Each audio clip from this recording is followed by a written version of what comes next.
Hello, j'espère que vous allez bien, ça fait hyper longtemps qu'on s'est pas vu, ça me fait trop plaisir de ressortir ma caméra, franchement vous m'avez trop manqué. Je sais pas comment je me suis débrouillée, mais ces dernières semaines elles ont été hyper intenses, j'ai énormément travaillé, j'ai eu plein de projets clients, j'ai eu 4 projets clients en même temps, quasi sur le même mois, je sais pas comment je me suis débrouillée pour enchaîner autant de prestations en même temps. C'est pas grave, c'est positif, ça veut dire que voilà j'ai eu plein de missions clients donc ça c'est cool, je vais pas me plaindre. Mais donc j'aime bien reprendre comme ça quand ça fait un petit moment que j'ai pas fait de vidéo, reprendre avec un petit vlog, donc vous allez m'accompagner aujourd'hui 24 heures avec moi dans ma vie de graphiste freelance. Il y a eu quelques petits changements, on en parlera au fur et à mesure dans la journée. Donc là je viens de faire mon petit déj hebdomadaire avec les élèves de ma formation, donc de la Youn Academy. Pour ceux qui savent pas, la Youn Academy c'est ma formation où je forme des graphistes à devenir graphistes indépendants, à créer leur entreprise et à vivre de leur passion tout simplement. Donc aujourd'hui on a discuté, c'était une petite session privée avec Laura parce que du coup il y avait pas tout le monde n'est disponible le lundi. En général, on fait un live mensuel où il y a un peu plus de personnes et le lundi,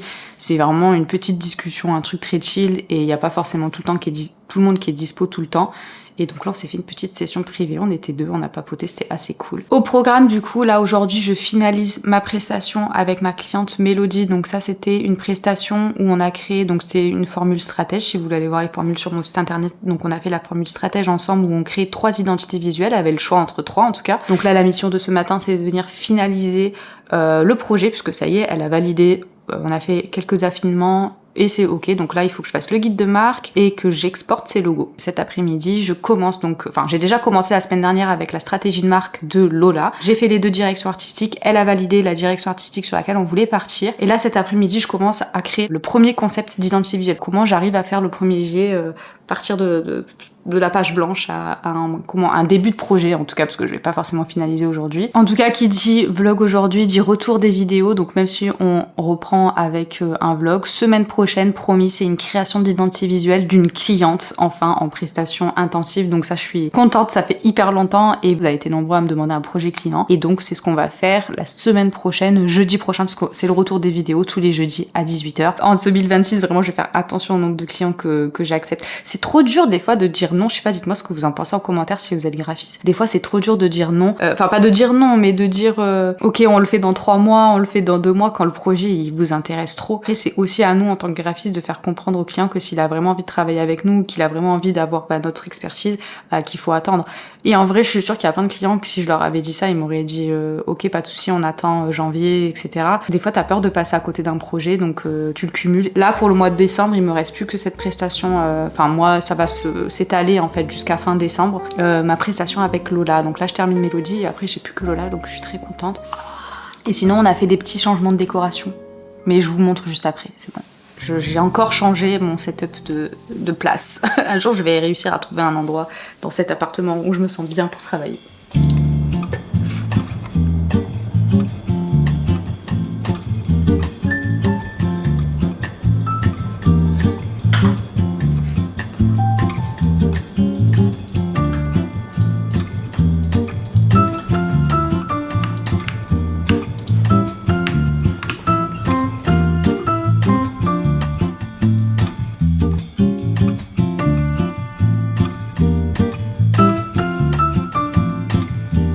Oui, je descends tout de suite, merci.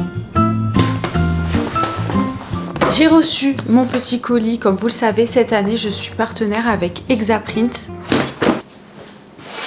Oh, reste avec nous. Mais, ça suffit, oui?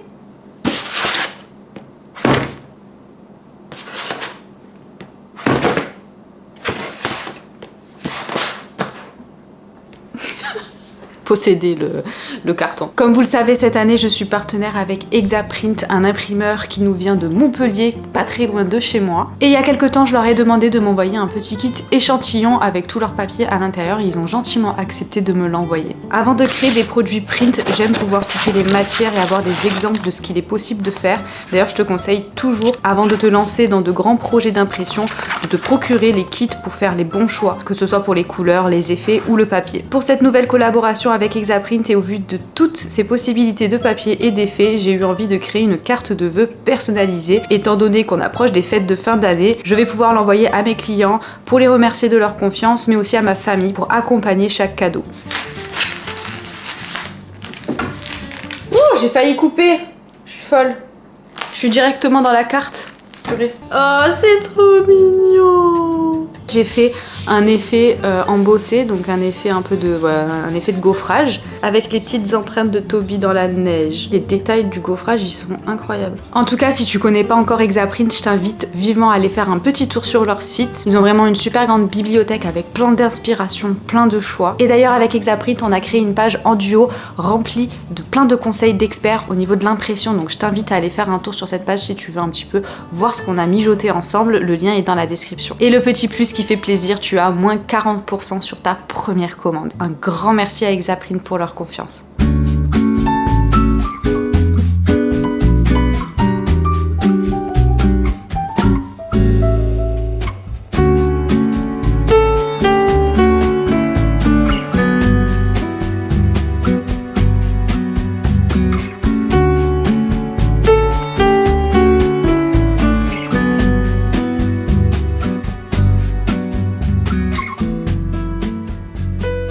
Bon, je vais faire ma pause pour manger et avant de prendre ma pause, je voulais vous montrer un petit peu à quoi ressemblait mon nouvel espace de travail puisque j'ai encore changé. En gros, j'ai mis le bureau comme ça. Avant, j'ai testé du coup le bureau ici face au reste de la pièce. Et j'aimais pas parce qu'on voyait tous les câbles derrière ma tour, tous les câbles derrière mon écran, c'était vraiment pas esthétique. Ensuite, j'ai testé du coup de mettre le mur contre le bureau contre le mur. J'étais de dos à tout le reste de la pièce. C'est la première fois que je teste comme ça.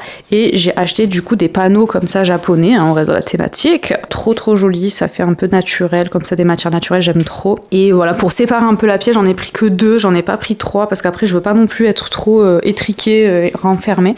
Le but c'était juste voilà de cacher un peu les câbles de ma tour. Donc voilà ce que ça donne, je trouve que c'est plutôt cool comme ça. Il faut que je m'occupe ici de trier cette armoire, ce qu'il y a dessus là, puis même je sais pas, je peux plus me la voir cette armoire. Donc je sais pas, peut-être que je vais la changer, j'en sais rien, mais il faut que je la trie, que je la fasse un peu propre. Ici pareil, j'avais accroché des trucs avec du scotch marron là. Du coup ça a laissé des marques, donc faut que je peigne. Et peut-être qu'ici, il faut que je fasse quelque chose de cet espace. Peut-être ici mettre un petit fauteuil, je sais pas, un petit pouf, quelque chose. Ici, pareil, tous les cadres qu'il y a là, il faut que je m'en occupe. Je vais pas les laisser comme ça. Je prends mon temps pour les afficher cette fois-ci parce que à chaque fois, je les affiche parce que je veux absolument que ce soit joli pour les vidéos. Et puis après, je change tous les 2 jours, donc j'en ai marre. Je vais aller manger. Là, il doit être midi. Il doit être non, en vrai, là, il est presque 13h. Je vais manger, faire une petite pause. Et cet après-midi, dès que je vous reprends, ça sera pour commencer l'identité visuelle de ma cliente. Donc c'est pour vous parler un petit peu de ce que je fais, vraiment les premières étapes que je fais avant de commencer la création d'un logo.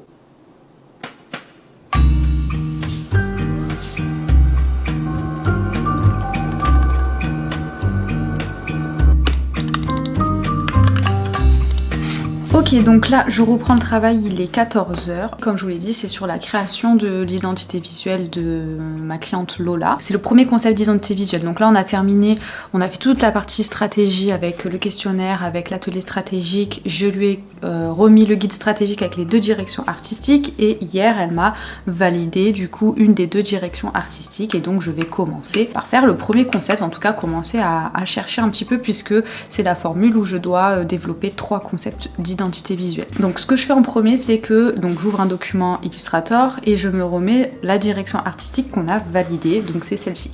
Moi j'ai en tête le projet, donc là pour vous en dire un petit peu plus, on est sur une coach sportive. En termes d'univers, on est vraiment sur quelque chose d'assez dynamique, assez peps, vraiment faire retranscrire l'idée que quand on a des combats à mener dans la vie, quand on a des périodes difficiles, c'est ça aussi qui nous permet de nous relever encore plus fort et voilà, donc on a plein de valeurs assez chouettes à mettre en avant. En termes d'identité visuelle, donc là on est sur des choses quand même un peu plus sophistiquées, presque élégantes, on veut pas tomber dans le cliché des trucs de sport habituels qui sont un peu trop bruts, un peu trop rentre dedans. Là, nous, on veut quand même quelque chose d'assez élégant. Là, pour Lola, on est parti du coup sur un logo plutôt monogramme. Donc le monogramme, ça va être vraiment une composition des lettres pour former une sorte de symbole. On a éventuellement évoqué le fait de créer un symbole.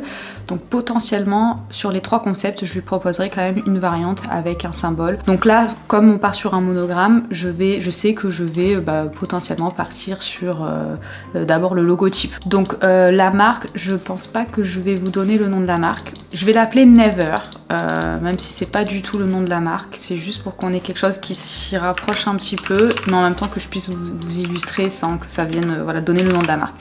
Je vais marquer Never. D'ailleurs, le nom de la marque, c'est à la base, le vrai nom est un nom espagnol. Donc aussi, tu vois, dans cette direction artistique, le rouge que j'ai choisi, etc. Enfin, c'était aussi un petit clin d'œil. Alors, ce que je fais, c'est que j'écris le nom de la marque en minuscule avec la première lettre majuscule et tout majuscule. Par rapport à tout ce que j'écris autour de la marque, etc., je veux quelque chose de très dynamique, de très pop, très peps, très audacieux. D'ailleurs, je crois que même la direction artistique, je l'ai appelée audacieuse. Donc, je pense plutôt opter pour de la majuscule. Maintenant, je vais voir par rapport aux polices que je vais trouver si c'est quelque chose que je vais garder. Donc là, une fois que j'ai fait ça, il y a plusieurs choses que je vais continuer à faire. C'est-à-dire, donc, soit venir tester avec des polices que j'ai. Je regarde soit Adobe Fonts.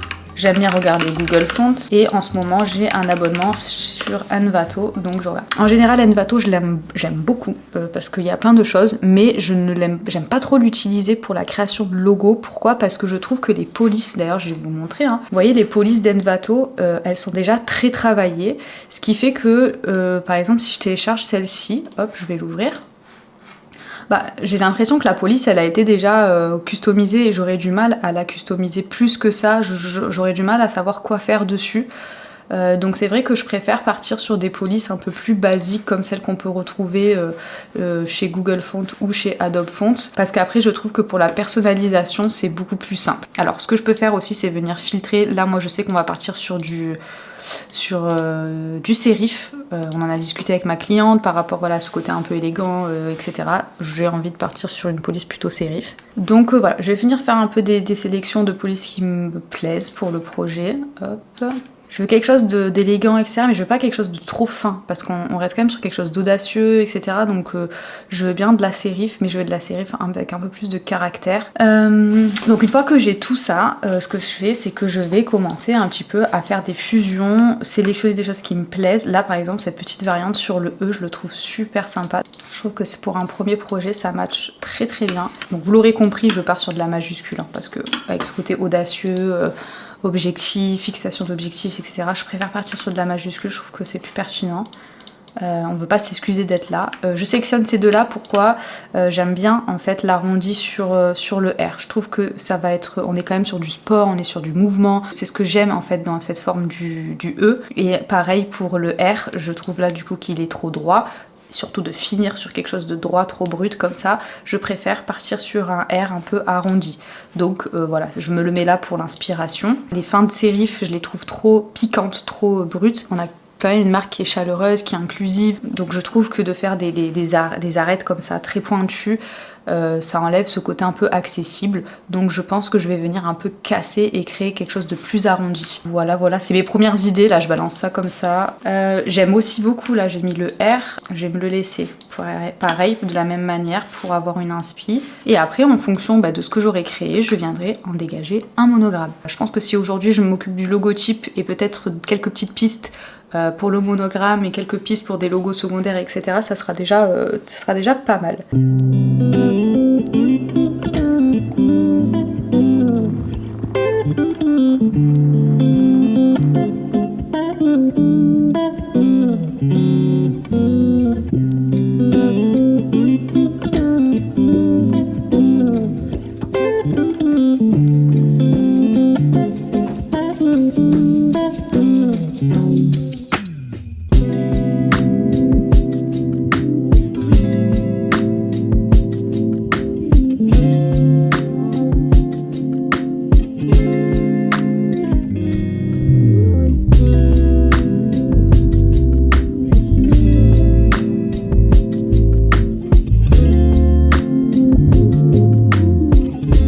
Hier, on a commandé nachos, je sais pas si vous connaissez, en fait c'est un truc qui est sorti il y a pas très longtemps vers chez nous. J'aime trop la direction artistique, j'aime trop les packaging qu'ils ont fait. Je pense que je vais le découper, celui-là je vais le garder dans ma boîte, je trouve ça trop beau.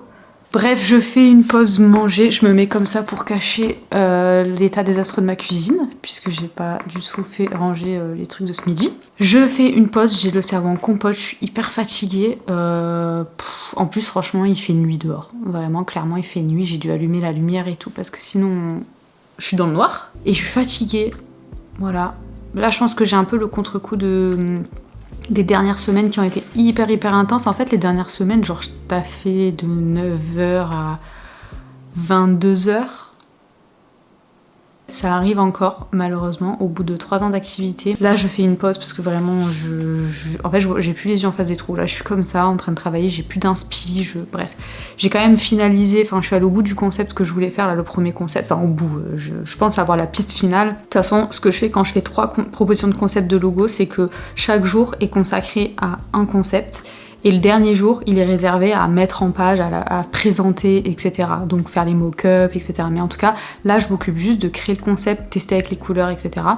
Et donc potentiellement, quand je vais faire le document de présentation des concepts, je peux encore faire des petits ajustements à ce moment-là. En tout cas, là, j'arrête pour aujourd'hui sur ce projet-là. J'y reviens demain avec un œil neuf. Et demain, du coup, je fais le concept numéro 2.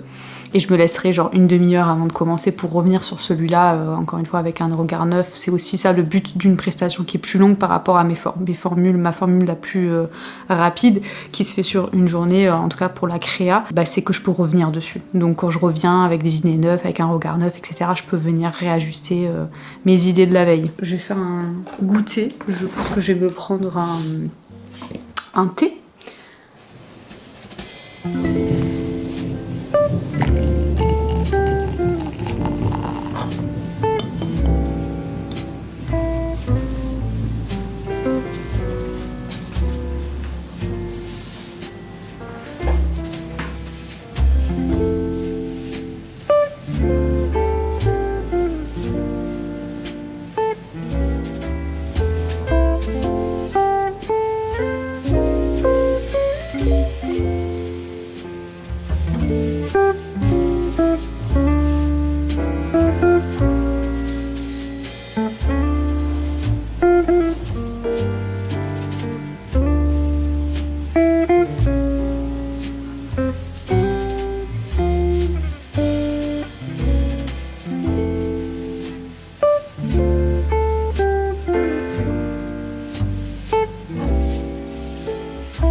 Bon, je crois que je vais terminer cette journée ici. Il est 18h44 et je pense que c'est bon pour aujourd'hui. J'ai eu ma dose, j'en ai ma claque, je sais plus comment on dit. Là, vous avez eu vraiment un aperçu réel de comment se déroule une journée dans ma vie de graphiste freelance. On va dire 75% du temps, c'est ça, c'est moi derrière mon bureau toute une journée, sans bouger. Bon là en plus il pleut et tout, il fait pas beau, donc franchement j'avais pas du tout envie de sortir pour travailler dehors ou quoi que ce soit. Mais comme je vous l'ai dit, je crois que 75% du temps c'est comme ça. Une fois dans la semaine peut-être je vais travailler en extérieur ou faire d'autres choses, etc. Mais là j'avais envie, là on est lundi, donc vraiment c'était une journée de reprise après un week-end. Et voilà, j'espère que ça vous a plu de m'accompagner dans ces 24 heures. Mais promis, la semaine prochaine on reprend les créations d'identité visuelle. Pour rappel, rendez-vous dans la description pour aller visiter la page qu'on a créée avec Exaprint, la page de conseil. Et n'oublie pas, t'as moins 40% sur ta première commande si tu veux passer commande sur leur site. Un grand merci à Exaprint pour leur confiance. Et nous, on se dit à jeudi prochain du coup pour la vidéo sur la création de l'identité visuelle d'une de mes clientes. Bye!